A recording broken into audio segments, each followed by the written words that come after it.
Hi කට්ටිය ආයිබෝවන් කොහොමද ඔයගලන්ට හොඳින් ඉන්නව නේද මට අද කතා කරන්න හිතුණා අනියම් සම්බන්ධතාවයක් ගැන මට දවස් දෙකකට විතර කලින් කතා කරපු නාගි කෙනෙක් අනියම් සම්බන්ධතාවයක් කියලා ඒ පත්තලා ඉන්න ගැටලු ඒ මොහොන පාලේ ඉන්න ගැටලුවට විසඳුමක් පාගන්න විදියක් මගෙන් අහලා අවසානයේ ඉල්ලීමකුත් කරා අක්කේ මගේ කතාව පුළුවන් නම් සමාජගත කරන්න කියලා ඊට පස්සේ මම කතාවට එන්නම් දැන් ඇයට සැමියෙකුත් ඉන්නවා දරුවෝ දෙන්නෙකුත් ඉන්නවා අනියම් සම්බන්ධතාවයකුත් තියෙනවා. එතකොට මේ අයගේ සැමියා මේ අනියම් සම්බන්ධතාවය ගැන දන්නේ. ඇය අනියම් සම්බන්ධතාවයකට එකතු වෙන්න අනියම් සම්බන්ධතාවයක් පටන් ගන්න හේතුව ස්වාමි පුරුෂයා සැලකිලිමත් භාවයක් නොදැක්වීම තමන්ගේ බිරිඳ ගැන. තමන්ගේ බිරිඳ ගැන ලිංගිකත්වයේ පැත්තෙන් ඇයට අඩුපාඩුවක් නැහැ. ඒක හොඳින් ලැබෙනවා කියලා මට කිව්වා. නමුත් සමාජයෙන් එන ගැටලු වලට යම් කිසි කාරණාවකදී පෞල් ජීවිතේ හෝ යම් ගැටලු ජීවිතේට එන දේවල් වලට කවදාවත් හස්බන්ඩ්ගෙන් උදව්වක් කිල්ලුවට සපෝට් එකක් කිල්ලුවට ඒ සපෝට් එක ලැබෙන්නේ නැල්ලු. සමාජයෙන් යම් කිසි ප්‍රශ්නයක් ආවත් වෙනත් පුරුෂයන්ගෙන් යම් කිසි ප්‍රශ්නයක් ආවත් දරුවන්ගේ ඉස්කෝලවල ප්‍රශ්නයක් ආවත් දරුවන්ගේ ගැටලුවක් මතුවුණත් ලෙඩක් දුකක් හැදුනත් ඒ කිසි දෙයකට මේ හස්බන්ඩ්ගෙන් සපෝට් එකක් නැලු. હું හැමතිස්සෙම චෝදනා කරන්නේ මේ උඹ නිසා තමයි මේ හැමදේම උඹ ඔය දේවල් කරගනින්. නමුත් පෞල් ජීවිතේ හොඳට තියෙනවා. අර වගේ ගැටලු තියෙනවා. එතකොට සමාජයේ ඉස්සරහා, දෙමව්පියන් ඉස්සරහා, පවුලේ අය ඉස්සරහා, හස්බන්ඩ්ගේ යාළුවෝ ඉස්සරහා මෑව නෝන්ඩි සහගත, විහිළු සහගත ලෙස අපහසුතාවයට පත් කිරීම. ඔන්න ඔය වගේ කාරණා නිසා කාලයක් තිස්සේ මේ දුකෙන් කනස්සල්ලෙන් ඉද්දි දැන් ඔය කාරණාව ඔය පෞල් ජීවිතේ ඔය ප්‍රශ්නේ ඇති වෙච්ච තැනදීම මම අර කියන්නේ පෞල් ජීවිතවල ප්‍රශ්න ඇති වෙච්ච ගමන් කවුන්සිලර් කෙනෙක් ළඟට යන්න සමාජගත කරන්න කලින් කියලා නෙවැරදි තැනට ඕගොල්ලන් ප්‍රශ්නේ අරන් ගියේ නැත්නම් සමාජගත කිරීම තුලින් තුන්වෙනි පාර්ශවයක් ඔයාලගේ පෞල් ජීවිතයට එකතු වෙනවාමයි. අන්න එහෙම දෙයක් තමයි මෙතන වෙලා තියෙන්නේ. ඉතින් අන්න මේගොල්ලන් වැරදි තැනට මේ ප්‍රශ්නේ අරන් ගියපු නිසා මේ කාන්තාව අනියම් සම්බන්ධතාවයකට පැටලලා. එතකොට අර අනියම් ස්වාමි පුරුෂයාගෙන් හස්බන්ඩ්ට වැඩිය ලොකු ඇටෙන්ෂන් එකක් ලොකු ආදරයක් ලොකු කරුණාවක් රැකවරණයක් ලැබෙන හින්දා මෙයා ඒකට ලොල් වෙලා ඉන්නවා. එතකොට මේ කාරණාවේදී මේ සම්බන්ධය නවත්ත ගන්න දැන් මේ පටන් ගත්ත සම්බන්ධය නවත්ත ගන්නත් ඇය විදේශගත වුණා කියලා කිව්වා. ඇය විදේශගත වෙලා හම්බ කරපු සේසතමත් සැමියාට ඒවල ලක්ෂ 17ක විතර මුදලක් පෙරලා ඒ රටේ ඉදී ඔක්කොම සල්ලි හස්බන්ඩ්ට දාලා නැවත ලංකාවට ඇවිල්ලා පෞල් ජීවිතේ සකස් කරගෙන යන්න බලද්දී හස්බන්ඩ්ට දාපු 7-5ක්වත් හස්බන්ඩ් ළඟ නැහැ. 7-5ක්වත් සල්ලි ඉතුරු කළත් නැහැ. කරපු දෙයක් ඇහුවම නැහැ කියනවලු. රට වටේටමත් ණය වෙලා ණය 7-5ක්වත් ගෙවලා නැහැ. ඉතින් ඇය ආපහු රට ඉඳලත් ලංකාවට ඇවිල්ලා ආයිත් අර අගාධයටම ඇය වැටිලා. එතකොට නැවතත් මේ සම්බන්ධතාවය ආයි අලුත් වෙලා. දැන් මේ සම්බන්ධතාවය ආයි අලුත් වෙලා පවත්වාගෙන යන අතරතුරදී බෝයිෆ්‍රෙන්ඩ්ගේ හොඳම කාරණය මෙතන බෝයිෆ්‍රෙන්ඩ් අනියම් සම්බන්ධතාවයක් පටන් ගත්ත ස්වාමියාටත් ඒ පිරිමි කෙනාටත් බිරින්දෑවක් ඉන්නවා. පෞල් ජීවිතයක් තියෙනවා.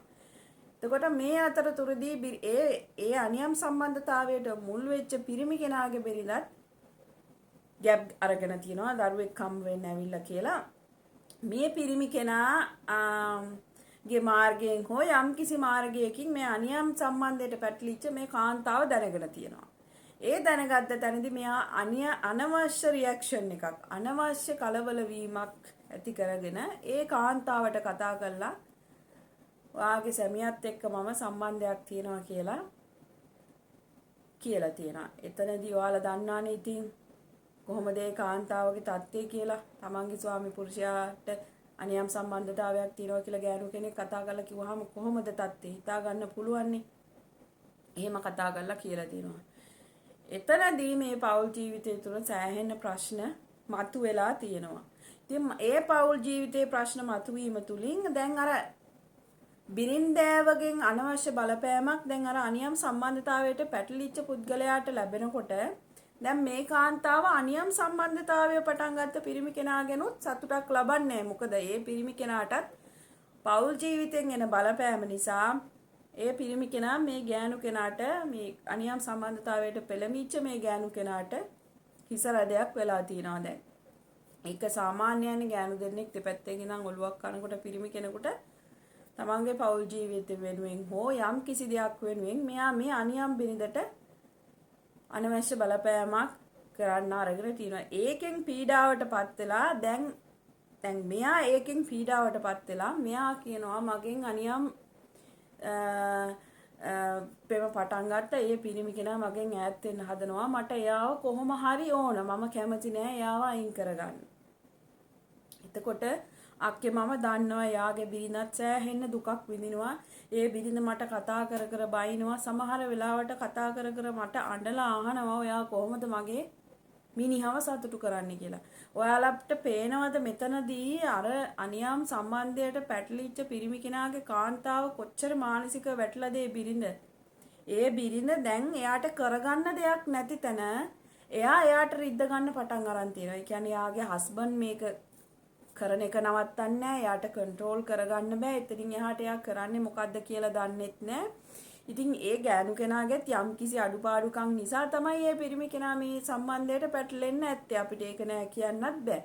නමුත් මේ කාන්තාව දැන් සෑහෙන්න ඇයටම රිදව ගන්න පටන් අරගෙන තියෙනවා. ඒක මට වුණත් හරි දරා ගන්න අමාරු කාරණාවක්. දරුවෙකුත් බඩේ තියාගත්ත ගෑනු කෙනෙක් Tamanටම රිදවගෙන Tamanටම විඳව ගන්න එක ගැන මම එයාට පැහැදිලිවම තේරුම් කරලා දුන්නා නංගි ඔයාට රිදව ගන්න නැතුව ඔයා ජීවත් වෙන්න නම් මේ කාරණා ටික ඔයා කරන්න.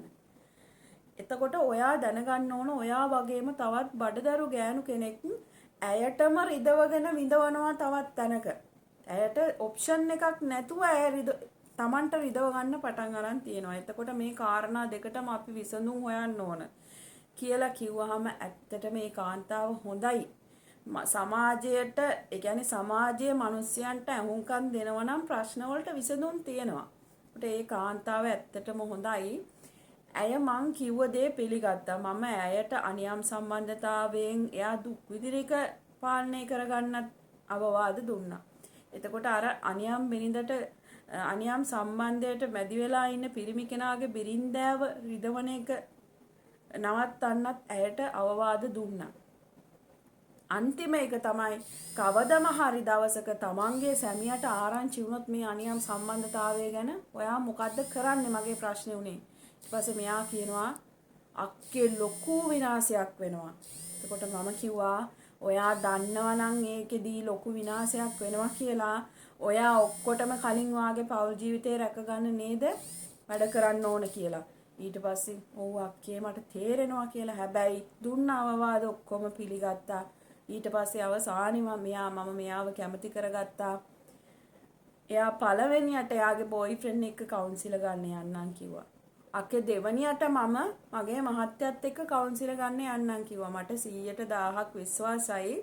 එයාගේ බොයිෆ්‍රෙන්ඩ් එක එයා කවුන්සිල් ගන්න ගිය තැනින්ම කවුන්සිලර්ස්ලාගෙන් එයාට හොඳම උපදේශ හොඳම අවවාද ටිකක් සහ ලොකු හෙල්ප් එකක් ලැබෙනවා. ඔය ප්‍රශ්නේ ඔතනින්ම කන්ට්‍රෝල් කරලා විසඳලා දාන්න. ඉතින් අන්න ඒ වගේම ඇයගේ ඉල්ලීම උනේ මේ කතාව සමාජගත කරන්නක් තව කෙනෙකුට අවශ්‍ය වෙයි. තව කෙනෙක් යම් කිසි දෙයක් ජීවිතේට අරගනි වැරදි වලින් ඈත් වෙලා ඉඳී කියලා කිව්වා. ඉතින් මම ඒක ගැන ගොඩක් සතුටු වෙනවා සහ ඒට ස්තුතිවන්ත වෙනවා මේ ශක්තිවන්තකමට. ඉතින් මම කියන්නේ ඔයගලන් සමාජයට අහුම්කම් දුන්නොත් සමාජයේ මේ බෙහෙවින් පත්තු වෙන ගැටලු වලට විසඳුම් හොයන්න පුළුවන්. So guys, then stay positive. Bye bye.